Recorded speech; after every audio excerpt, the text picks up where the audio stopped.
A Game Proposition by Rose Biggin. Read by Zoe Ridley. Well now, there's a hostelry in Port Royal, or there was. Little to no point in going there these days unless you've a fondness for charred things. Were you to go there yourself, you'd see some old posts and a plaque, but once there were people and games and frolics, and what fun we had. Until there wasn't any more fun to be had, if you understand me, you pretty thing. The little cherubs you see pouting away in the corners of the map, they were free to fly, and they are still, if they want to. Our wings, though, they were clipped one night, clipped good and proper. I'm to tell you how it came to pass. Can you picture a tavern? A bustling one, a hubbub of excesses. Picture it for me now, with barrels and spillages and pistols cocked on whims and a violently low tolerance for lack of payment, whatever you're buying. Do you have it? No, you can't quite picture it. Not correctly, not yet. Mucky it about a bit. Add more dirt.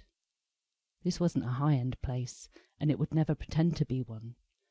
And for Port Royal at this time, 'twas a piece of pride to be able to boast so.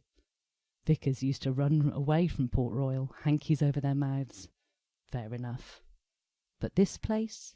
Some of the saltiest knave dogs that ever sailed the South Seas avoided this place. And this place, this is where we would attend.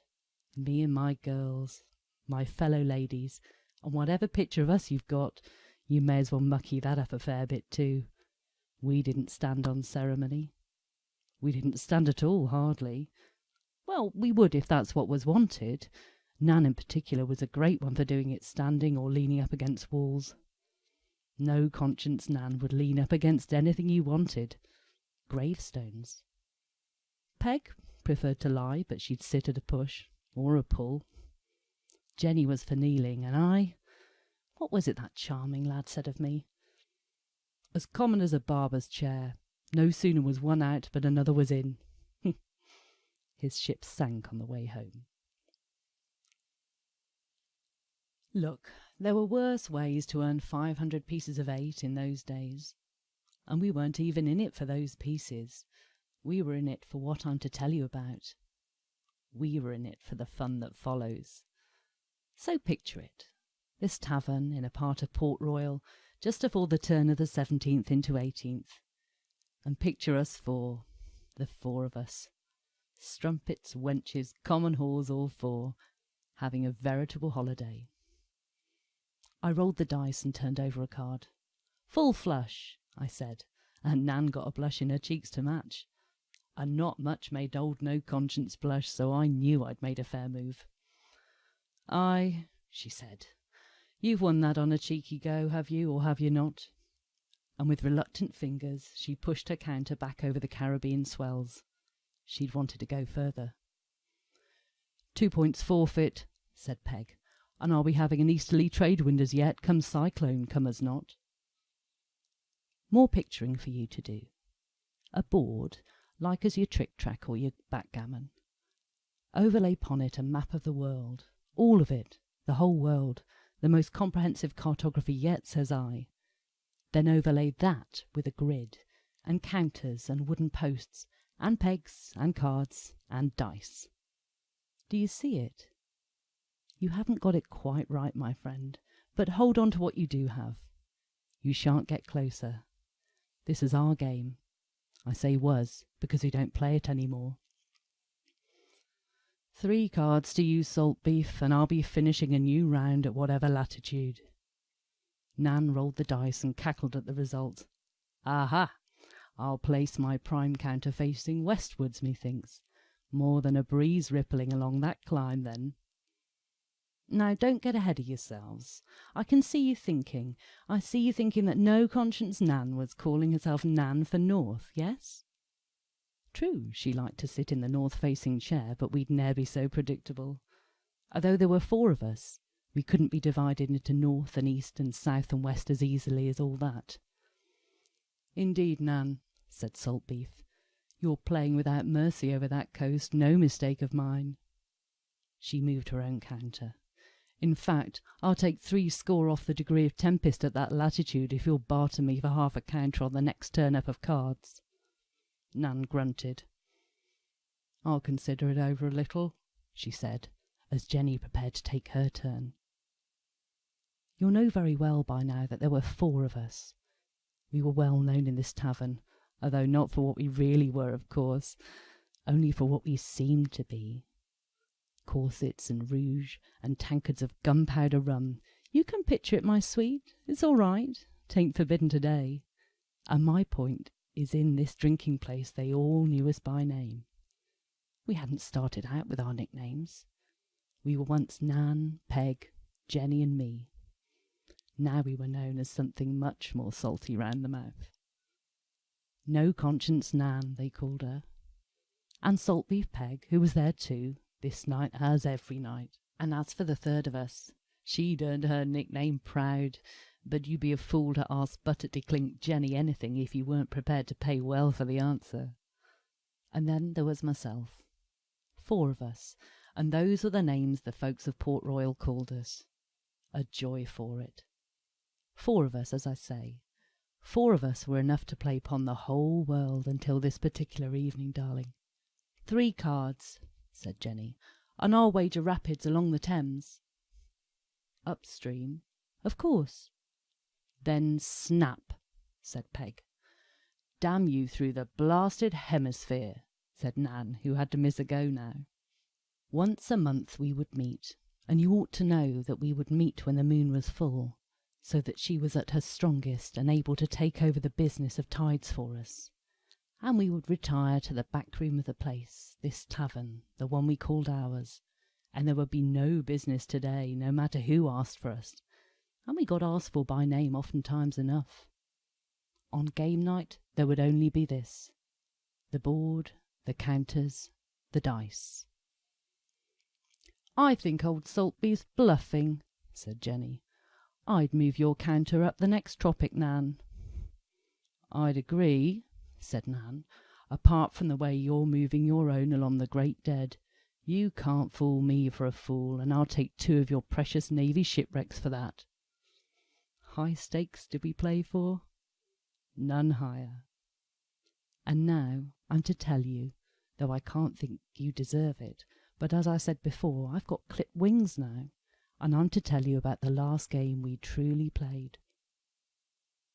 Jenny was counting her cards. I'm for the equatorial, I believe, my sweets, she said, reaching to take up the dice. And if I can square it with a circular, I'll take 2 wrecks off the Madagascar coast. You bloody won't, said Peg. I'd to pass a current up along there and sink a frigate, and if you go deny me that, I'll pull your hair out. Listen here, you trollop, said Jenny, preparing to roll. You counted 9 other. Then a man's voice said, How goes the game? And Nan nearly fell off her chair. We glared at the intruder. Jenny stood up to stare, and I tell ye, my sweet, she could loom when she wanted. Men weren't meant to come here. Once a month was the wench's back room for games, and all the barkeeps knew that was sacred. We 4 looked to each other, deciding to try words a little afore commencing violence.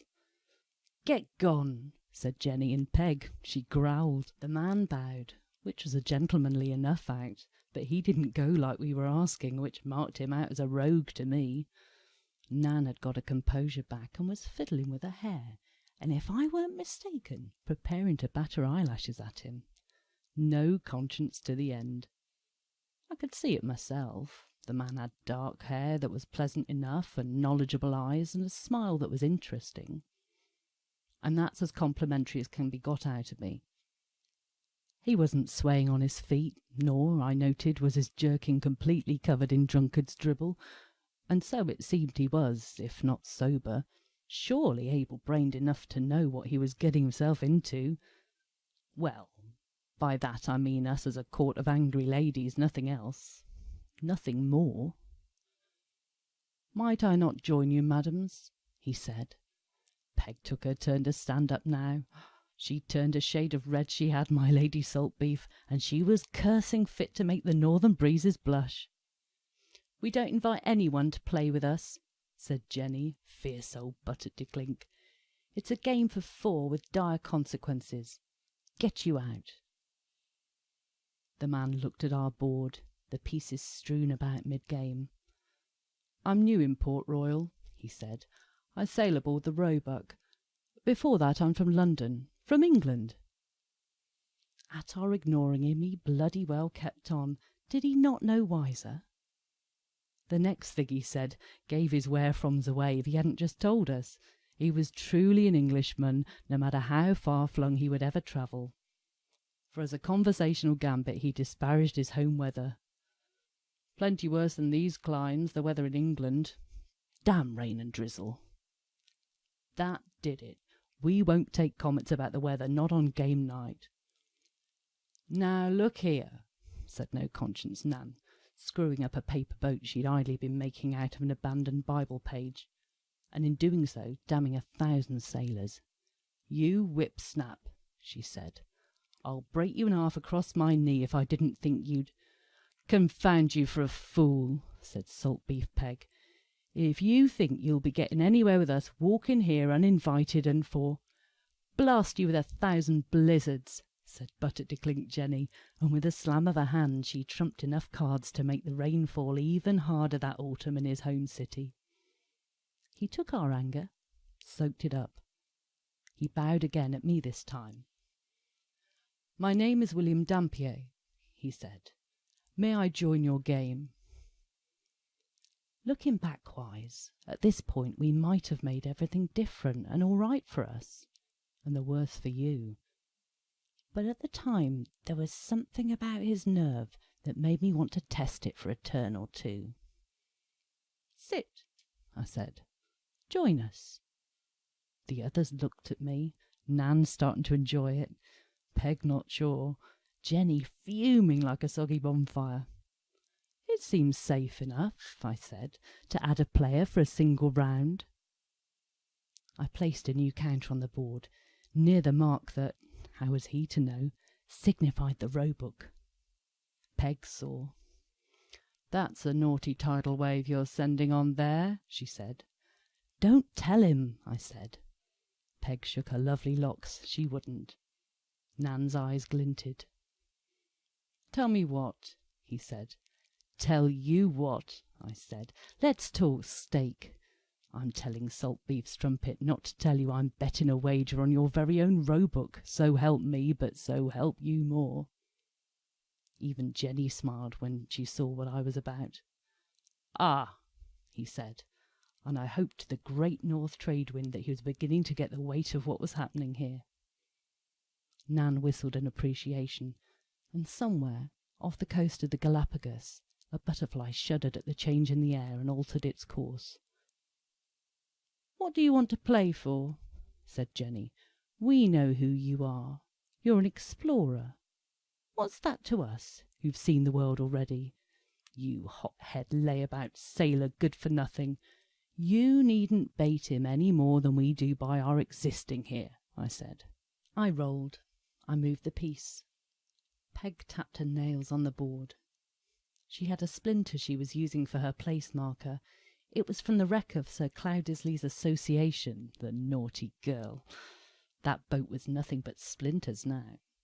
She'd won it off a lucky throw months afore. Landed not just that flagship, but the Romney and the Eagle, sunk down in the Scillies. Now What's that you say? The Association sunk in 1707, and yet Dampier's map came out in 1699. And wasn't that when we got our wings clipped? So how could Peg be playing with a piece of driftwood before the ship had even got wrecked? Well, you ask, and I'll answer as straight as I can. It's most certainly true that we were put down in our power as the century turned. Dampier did what he'd done, no doubt of it, but to this day we've still got some strength in us, and some of our bets take a long while to pay off. Old Nan, she was playing with a piece of metal set to go down in northern waters many, many years ahead, in a freezing cold sea and with severe want of lifeboats. She was always a shrewd spreader of bets. I've still hold of a piece of white plastic from a vessel that's yet to begin its time on the seabed. Now, if you'll let me continue. Will you take a turn clockwise or widdershins? I said. I'm to play half crosswise. Old No Conscience here goes whichever way suits her. Salt Beef Peg, in the meantime, moved a small pawn across the continent of her choice and rolled a dice to confirm the coordinates of her new cyclone. I do hope you're paying attention to the rules, by the way. I'll say this for our man William Dampier. We played rings around him, and at our every roll of the dice the currents and the tides and the wind played havoc with themselves over the open ocean, swooping around an erratic course like a child's spinning top. But through it all, he did seem to be trying his best. And also he kept on talking, the rat. 'Twas all small talk, none smaller, until just before the 7th round. "'Tis a risky business for a man who travels the ocean," he said, "to seek new lands and chart them, but a greater danger, as I see it, is to seek to know the course of the winds." His eyes twinkled at mine, and I leaned forward to look into them more close-like. It was curious what I saw. Now, I don't know where the man William Dampier got his information. Don't think us omniscient. We aren't. How he knew what we were about, and further to that, how he knew what our game was about, truly about, is a mystery to me. My corset was heaving against the edge of the playing board. I pushed it there as a test. But Dampier's eyes didn't flicker there once. In point of fact, Dampier was smiling, but not really at my body, nor even at my face. He was looking at the ravaging storms and the swirling currents that swelled beneath the facade of a wench I went by in those days. Somehow he knew me for what I really was. When he looked at me, he saw the winds. It made me daring. "If only a man had arrows," I said, "to shew him a course along those general and coasting winds, for they're pernicious beings indeed, or so I hear." "I'll punish you for knowing," I thought, "and you can watch." I dealt him a card, and the final round was begun. Dampier lost. Bored of tracking his personal travels, Buttock-de-Clink Jenny took a wider approach and sunk a naval brigade in a vicious typhoon that wasn't to strike for a century. No Conscience Nan asserted it so Dampier's rowboat wouldn't sink. She was too fond of his lovely dark hair for that. I could see her thinking it. But she did snarl his journeys enough that it would be a decade before he got home. Salt Beef Peg whipped up some currents that would get him court-martialed for cruelty. 'Twas he and I who were really at chess. I chased his play a whole 3 times around the world. Seek to know the course of the winds, indeed. Nobody had known the course of us yet. So I shook his hand at the end of it all, and I told him thus: "The winds might not be forever at your back, sir, as the old blessing goes, but you've earned yourself a curious stare or two." And then we 4 departed about our usual fair and foul business across Port Royal. Ah, what more to tell!